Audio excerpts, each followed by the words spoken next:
Welcome to the PowerSpeakingPro channel. This is where I give you tips to help you improve your speaking and communication skills.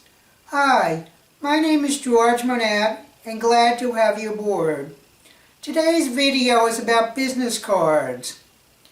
Do you use your business cards effectively? Or do you only use one side of your business card? Most business cards have the person's name, title, and contact information.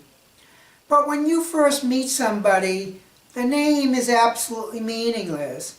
My name could be George Monat. My name could be Harry Jackson. My name could be Sam Jones. Until you know something about me, my name is meaningless.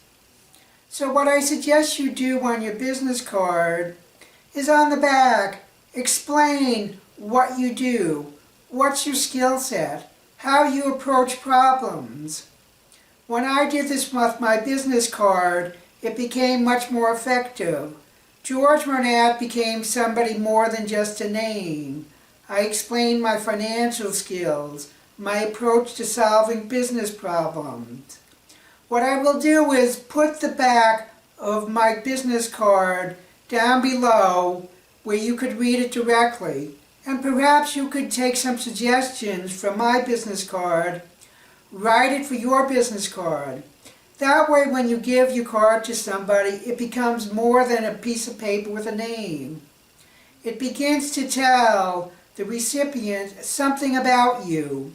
And after they left the meeting, they could turn it over, read what you wrote about your skill set, and say, oh yeah, George, he was a guy with this specific set of skills that we're looking for. Perhaps I should give him a call. Think about how you should use any of your communication instruments effectively. Are you really getting the full benefit, or are you leaving half the space on the table? Thank you for watching. Please subscribe, and I'll see you next time.